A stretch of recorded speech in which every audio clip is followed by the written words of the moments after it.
I don't know and don't care. Well, hang on. You don't know and you don't care. You've just given me... Because it's not the issue. You're trying to make the issue the southern border. Joy. You've just given me... Joy. Joy. The point is... Joy. Barack Obama was not dragging women and let me finish. nursing babies apart and taking... Joy.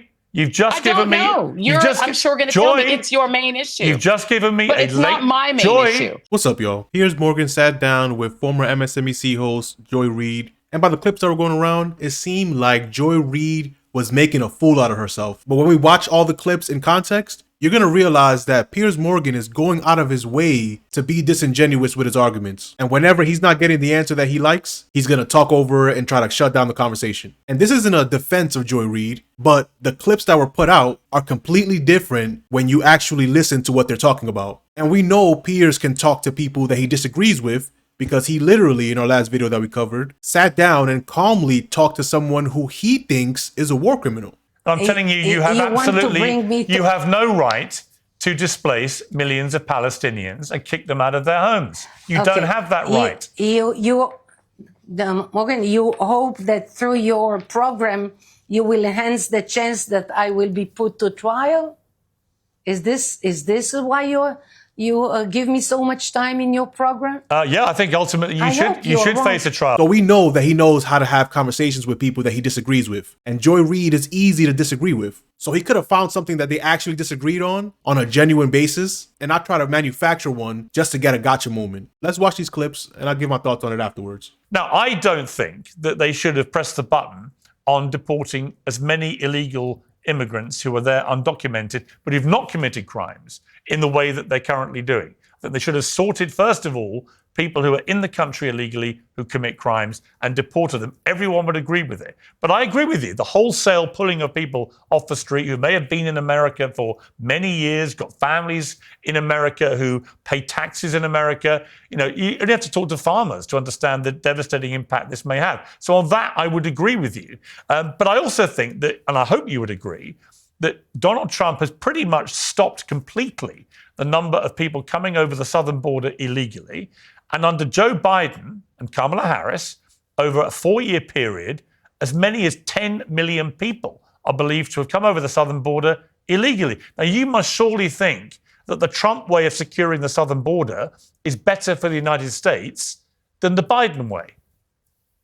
First of all, if those are Donald Trump's numbers about how many people came in over the southern border, I don't buy them at all. What numbers do you buy? Anything Donald Trump said. What numbers do you buy? And let me go on. Well, how many do you think it was? Let's just say it was. Well, Joy, how many do you think it was? No, let's just say I'm going to stipulate to you. Let's just say it was 10 million people. Are you asking your viewers to believe that 10 million people were in the country raping and robbing rather than working on farms, working on construction sites? No, I didn't say that. We have to recall that so again, being in the United States without documents is a civil offense. It is not a felony. And so the reality is, if it was 10 million people, we have to ask ourselves, what is the pull? America has always run, from the time that people who looked like me were enslaved, on cheap labor, on free labor to start itself as an empire, and then on a constant pull of cheaper and cheaper labor. That is a pull that is pulling people over. And then, of course, there's the push of the destabilization in Central and South American countries. That is the push. That push-pull is a fact of life. And it was a fact of life when Donald Trump was president the first time. But what's that got to do with how many come over the southern border illegally? No, the difference is now, if you let's say where you end all undocumented migration to the United States, all that would do is put a burden on the pull part of it, because you have industries that desperately rely on farm labor, on construction labor. But why shouldn't you have a system? But Joy, why raising it to zero does nothing to change my life. Joy, why shouldn't people? But what it's done is why shouldn't people? Let me just ask you, why shouldn't people do what I had to do when I wanted to live and work in America? I mean, just go through a proper process and get accepted to be allowed to come into the United States. That is how a normal, well-controlled border works. So what you seem to be suggesting is that because America's economy needs a lot of workers, we should simply have a system where anyone can come in. And if that's not your belief, then how would you regulate the southern border? I'm going to say to you that if the policy were applied the same across the board, that would be one thing. It's not. Marco Rubio's grandfather didn't do it the right way. He overstayed an order of deportation, stayed anyway, and was allowed to remain in the country. Elon Musk's brother says, and Elon Musk disputes it, but Elon Musk's brother said they overstayed their student visa, started a business which would have been illegal for someone on a student visa, were allowed to stay. They are white migrants, and somehow that was okay. What we're seeing is a selective enforcement of this outrage. If the person is brown, they need to be rounded up and put into quote unquote alligator Alcatraz, a concentration camp in Florida. If the person is white, we let them start a business and become Elon Musk. With that clip, we clearly see her problem is not with the mass deportations, which it's a problem on itself, but her focus is the process. The fact that they're just rounding people up at work and in the middle of the street, only to pay to put them in gulags in other countries or in for-profit concentration camps that we have in Florida. That's the issue. And it's gonna really show how if you're in a position of power, only do what you can actually support. Don't try to compromise with evil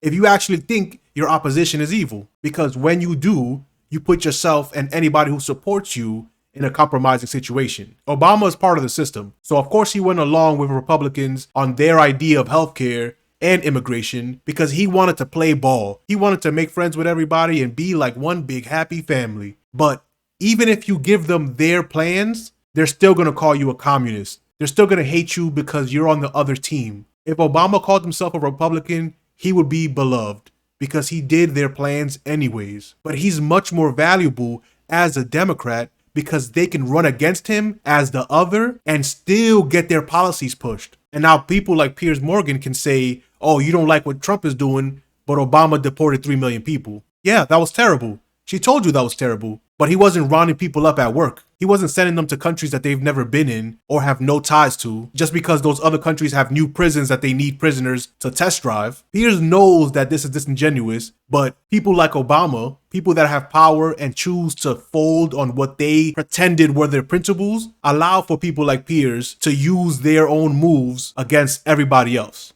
What's happening is that Stephen Miller has said he wants 3,000 people a day rounded up. And he has said he doesn't care where they have to get them. He wants ICE going into Home Depot. He wants them going on construction sites, going onto farms and dragging brown people and into detention. They're putting people in private prisons that are unregulated by the federal government. We've heard stories of people eating rotten food, having to use But you the still same haven't told me water what you they would use do. for the restroom. And so the reality is what we have right now is we have a system of literal terrorism against brown migrants simply because Stephen Miller does not want them in the country. As you know, they're not all brown, as you know. Well, the vast majority are. Well, but you haven't answered my question also. If you were running the southern border, if you were in charge, if you were the border czar, what would you do? Would you let them all in, or would you stop some of them coming in? The first thing that I would do is to look at some of the actual legislation that's been put on the table before. You have a very small number of immigration judges who deal with people who are presenting themselves for asylum, which, by the way, is perfectly legal. It is legal to present yourself for asylum, but there are scarcely any judges doing that work. Multiple times, bipartisan, members of Congress, the House and Senate, have tried to pass legislation that would increase the number of those judges. If you actually had enough people to adjudicate asylum cases at the border, it would make that easier. I've actually been to the southern border and looked at the process and looked at the previous version of detention that Donald Trump did in his first term. First of all, it was horrific, and it was abusive even then to children. And were you as outraged by Barack Obama's deportation program of over Oh, absolutely. Yeah. Oh, absolutely. And I think that Barack Obama made some compromises that I do not think were morally sound in order to try to lure Republicans into doing the immigration reform. Do you know how many people he deported? Since Marco Rubio joined the Gang of Eight. Do you know how many people Barack Obama deported in 8 years? I'm sure you're going to tell me. Well, why don't you guess? I don't know and don't care. Well, you hang tell me. hang on. You don't know and you don't care. You've just given me because it's not the you've issue. just given. Hang on, You're hang trying on, to hang make on. the issue the Hang southern on, border. Joy. You've The just given point me is, Joy. Donald, no, Joy. no. The point is, Joy. Barack You've just given me Obama Joy. was not dragging Joy. women Joy. and Let me finish. You've just nursing Joy. babies apart Joy. and Joy. taking. You've just I given don't me. know. You've just, I'm sure going to Joy, tell me it's your main issue. You've just given me but a it's not my main Joy. issue. You've My just, main Joy. issue is that what Joy. we're seeing.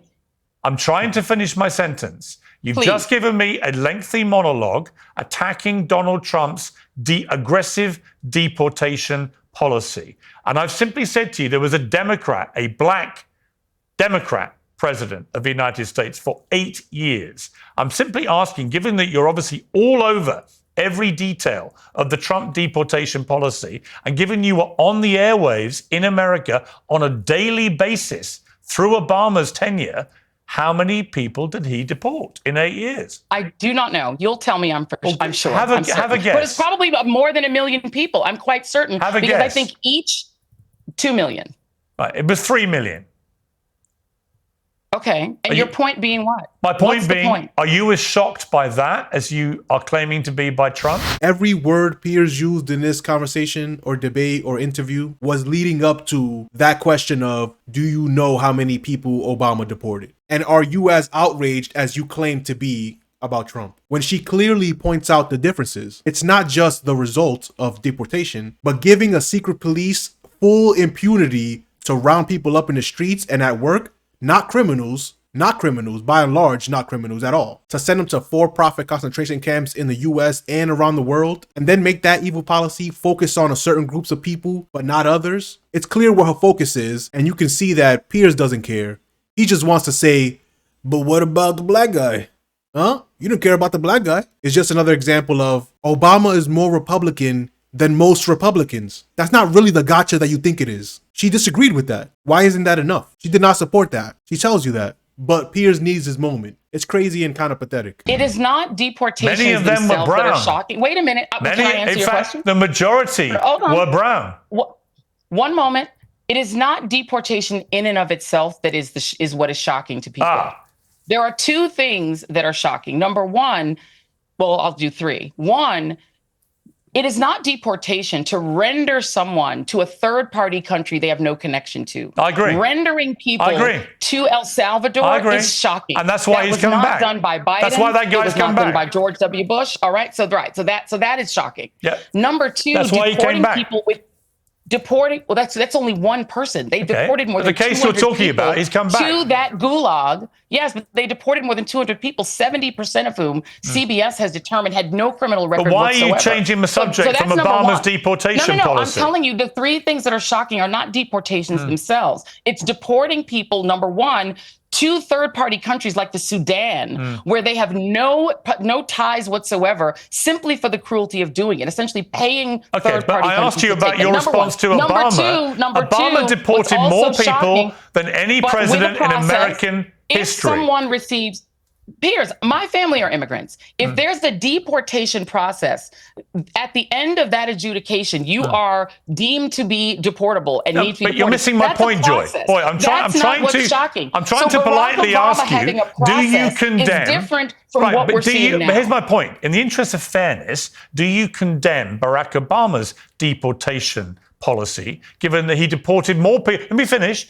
More people than any American president in history in his 8 years. What an absolutely disingenuous argument, Piers. Because what people are yes. No, I'm gonna explain it if you'll allow me. You didn't even know how many he deported. Because I just said that, first of all, I think it was a moral compromise that I disagree with vehemently. A moral that Barack compromise. Obama made to try to lure Republicans who were never going to really come to the table for immigration reform. I disagree with what he did. But if there's a process for deportation, that's one thing. Okay. If you are rendering people with no process, if you are rendering them to third parties, and if you are kidnapping them off the streets, as if this is 1930s Germany or South Africa in the 1980s, Yeah, that is what I find objectionable and I find fundamentally fascist and will stand by that every day. What Donald Trump is doing is a moral horror. I hear and you. if you can't see that, I don't know what to tell you. I hear you. All I tell you is that Obama deported a hell of a lot more people but that than isn't Trump, the issue. The issue and most is, of them were was there a brown. process And last time for I checked, Barack deportation? Obama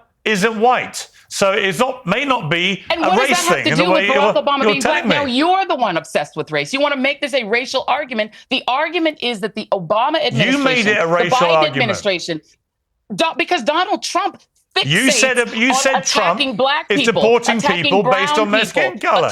Well, it is what he does. He Right, plays so racial did politics Obama. as a matter of course. It is Obama what his did it politics too, are about. only worse. It's what his politics were all about. Okay. His politics are about removing as many non-white people clearly from the country as they can, 3,000 a day. And that's what Obama's policy was too. Apparently the policy here. That's what Obama's policy was too. No, it was not. And there was no rendering of people. There was a process for deportation. And you know that it's materially different. As we sit here, Obama deported more people pro rata per year than Trump has ever done. How many did he render to a third party? How many did he render to a third party?